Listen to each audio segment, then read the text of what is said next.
Hello students, I Sushma Kataria from Surya School Bhiwadi, and today in this chapter, in this video lecture, we'll discuss about the unit 2nd chapter 6, The Way Through the Woods. It's a kind of poem written by Rudyard Kipling. So this poem is written in 1910. It consists of two stanzas. The first stanza is of 12 line and the second stanza is of 13 line, and there is no rhyme scheme in the entire poem. The theme of this poem is nature and effect of time. That means what kind of even the effect of time is not only on the men, human beings, or the other living things. It also have the effect on nature also. So in this poem, the poet somewhere wants to highlight the effect of time on nature. So let's start with the first stanza. They shut the road through the wood 17 years ago. That means here, for whom they were refers to the nature, right? They shut the door through the woods 70 years ago. That means the nature have completely shut the roads.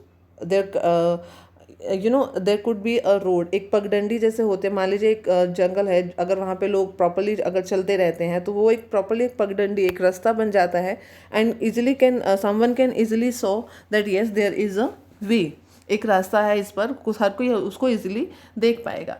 But अब वो क्या कहते हैं, they shut the roads through the woods. Woods मतलब woods क्या होता है, जंगलों के थ्रू. यहाँ पे वुड कभी भी अगर आ जाता है, वुड हमेशा जो मैटर करता है वो होता है, उसका मतलब होता है फॉरेस्ट, राइट. 70 ईयर्स अगो वो कहते हैं कि they shut the road through the woods. Woods में जो फॉरेस्ट में एक रास्ता था, उन्होंने वो 70 ईयर्स अगो ही बंद कर दिया है.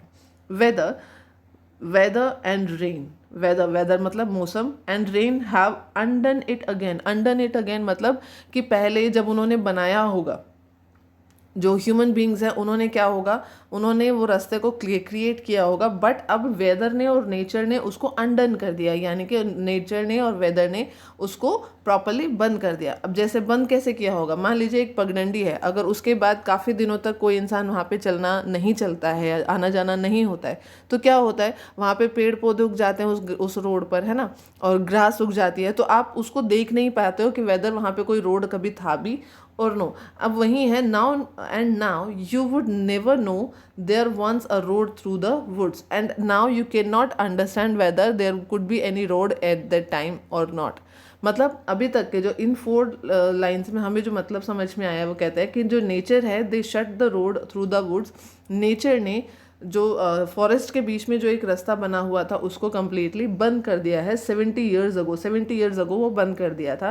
किसने बंद कर दिया, weather and rain have undone it. Weather and rain completely undone it. That means as the human being maintain that road, clear, but because of the weather, मौसम के कारण और रेन के कारण वो जो रास्ता है वो कम्प्लीटली बंद हो गया. मतलब वहाँ पे पहले, अब मान लीजिए जब आप चलते हैं तो क्या होता है, वो मिट्टी, मान लीजिए एक जस्ट इमेजिन करो, एक प्रॉपर एक ग्राउंड है ना, घास से भरा हुआ ग्राउंड है, लेकिन आपने कभी देखा होगा कि वहाँ पे एक लाइन ऐसा होता है जहाँ पे ग्रास होती ही नहीं है, सिर्फ एक मिट्टी वाला एरिया समझ में आता है. अब उसका क्या मतलब होता है कि वहाँ पर काफ़ी लोगों का चलना, जिसको आप जनरली भाषा में हम पगडंडी बोल देते हैं, है ना, इसका मतलब होता है कि वहाँ पे लोग जो हैं वो चलते हैं. लेकिन अगर वहाँ पे लोगों का आना जाना कम हो जाता है तो वहाँ पे भी क्या होगा, ग्रास उगना स्टार्ट हो जाएगी, और एक टाइम ऐसा आएगा कि वो जो पगडंडी किसी को समझ ही नहीं आएगा कि वहाँ पे थी भी. तो सेम ऐसा हुआ है उस रोड के साथ जो कि फॉरेस्ट में बना हुआ था. Okay, before they planted the tree it is underneath the copies Heath and enemies. अब यहाँ पे क्या है, ये जो कॉपिक्स है, ये कॉपिक वर्ड है, जो हीथ वर्ड है और ये एनिमीज वर्ड है, these are the type of trees. जो छोटे छोटे पौधे, झाड़ियाँ, इस तरह की जो चीज़ें होती हैं, वो है ये इनका नाम है, ठीक है, जो पौधे, झाड़ियाँ या पेड़ कुछ भी, उसका नाम है. तो क्या क्या, before they planted the trees, जो इससे पहले क्यों बड़े बड़े पेड़ वहाँ पे हो गए.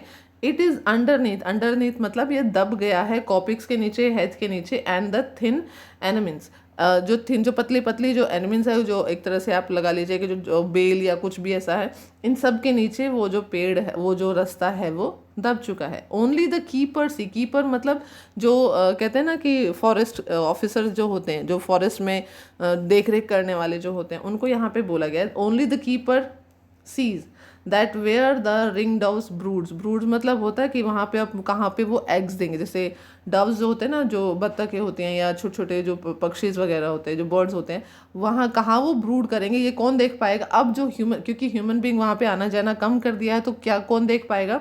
Only the keepers are able to see the brooding of doves. And the badgers roll at ease. Badgers मतलब अ काइंड ऑफ, ये एक एनिमल होता है जो जिसको जो कि ईज रोल मतलब वो इजीली उस एरिया में घूम पाएगा। जो बेजर्स है जनरली उन एरिया से दूर मिलते हैं जहाँ पे ह्यूमन बींग्स जाते हैं, ठीक है। तो उसी चीज़ को बोला गया है all the badgers roll that ease. वो जो बेजर्स हैं वो इजीली उस एरिया में घूम पाएंगे। And there was once a road through the woods. और शायद देयर वॉज वंस, एक टाइम ऐसा था कि उन रोड्स जो उन फॉरेस्ट के बीच में एक रोड बना हुआ था। अब अगेन सो सेकेंड स्टैंजा आपका यहाँ पे आता है। सेकेंड स्टैंजा में क्या शो किया गया है? If you enters the wood, if you enters the wood, जब आप अगर फॉरेस्ट में एंटर करते हो of the summer evening late, summer evening late में, यानी कि in summer season if you try to enter in the woods when the night air cools and the trouts ringed pools. अब देखो यहाँ पे क्या है, एक जो बिकॉज फॉरेस्ट में क्या होगा, मॉइस्ट होगा। मॉइस्ट में क्या होगा? When the air is there in the night it being very cool and the trout ringed pools where the otter whistle. जो ट्रोट रिंग्ड पूल्स मतलब जो पानी का जो एलिमेंट होंगे उनके आसपास क्या होगा? Otter. Otter it's an also a name of a kind of animal. Whistle his mate, whistle his mate मतलब जैसे आपको वो आवाज़ें जो है वो बहुत ही आसानी से सुन जाएंगी। आपको वो आवाज़ें सुन जाएंगी जो फॉरेस्ट में जनरली आपको सुनने में आते। देखो जैसे they hear not men in the woods because they see so few. अब देखो यहाँ पे अगेन वो वही है कि क्योंकि जो ऑटर है, वो ऑटर क्या जो एनिमल है वो आवाज़ें कर करके अपने साथियों को आवाज़ें कर करके बुलाएगा। अब क्यों? क्योंकि वहाँ पे they are not able to see any for man in the wood. कोई भी इंसान उनको नज़र नहीं आएगा। अब जो एनिमल्स हैं they are having some kind of afraid element from the human beings, but now there is no animal they can saw only few. कुछ इक्का दुक्का, और इक्का दुक्का भी कौन? जो कीपर्स हैं ओनली वही नज़र आते हैं उनको फॉरेस्ट में। बाकी जो ह्यूमन बींग्स हैं they are not able to saw him. So इसीलिए जो जानवर हैं, जो एनिमल्स हैं, वो अपने ईजिली इधर उधर अपने साथियों को के साथ एंजॉय कर पाएंगे, अपने एरिया में अच्छे से घूम पाएंगे, ठीक है। You will hear the beat of horse feet. अब कभी जाते भी हैं तो आपको क्या होगा? आपको कभी कभी घोड़ों की टाप की आवाज़ सुनाई देगी। And the switch of a skirt in a due. Switch skirt in a due. Due का मतलब हो गया, जैसे वो कहते हैं ना कि छोटी छोटी ओस की बूंदें, छोटी छोटी ओस की बूंदें भी आपको वहाँ पे नज़र आ जाएंगी। स्टिडली सर्टेनिंग कैंटरिंग थ्रू। स्टिडली कैंटरिंग थ्रू दैट मीन्स वो बहुत ही वो आपको जो जनरली हमें क्या होता है कि हमें कुछ ऐसी आवाज़ें सुनाई देती हैं, तो आपको अगर आप कभी भी समर नाइट में वहाँ जाते हो you can easily here the sound of that things. The mystery solitude. Solitude मतलब होता है अलोन। जो मिस्ट्री मतलब होता है कि एक मिस्टीरियस सा, एक अलग सा ही, एक मिस्टीरियस, एक अलग ही मिस्टीरियस सा अकेलापन और लोनलीनेस आपको वहाँ पे फील होगी। क्यों? Because any other person is not able to saw there. आप किसी भी और पर्सन को वहाँ पे देख नहीं पाओगे। आपको सिर्फ वहाँ पे घोड़ों की टापों की आवाज़, जो ऑटर्स हैं उनकी आवाज़ें, जो कि अपने दोस्तों को बुला रहे हैं, उनकी आवाज़ें आपको सुनाई देंगी। और जो क्रीपर्स जो छोटे छोटे वो चिट चिट चिट चिट की आवाज़ होती है, उस तरह की आवाज़ें जो जनरली आवाज़ें आपको सुनने में आती हैं, वैसी ही आवाज़ें आपको सुनने में आएंगी अगर आप इस टाइम पे, जब वो रास्ता नहीं है, इस टाइम पे अगर आप उस फॉरेस्ट में जाते हो you can see that.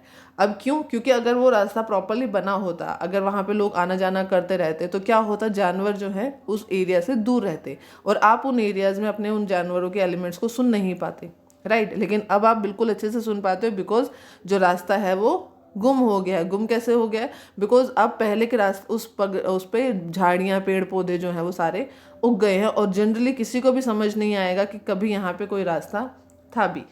As through they perfectly knew, अब वो सारे परफेक्टली जानते हैं the old lost road through the woods. अब किसको जानते हैं, कौन जानते हैं, जो वहाँ पे जो कीपर्स हैं उनको, सिर्फ उनको पता चलेगा, जो जानवर है उनको पता होगा, जो फॉरेस्ट में रहते हैं सिर्फ उनको पता होगा कि हाँ यहाँ पे पहले कभी रास्ता भी था, but there is no road through the woods. But अब यहाँ पे कोई भी वुड के थ्रू कोई भी रोड नहीं है। So this is your entire chapter. I hope आपको समझ में आ गया होगा। Thank you guys.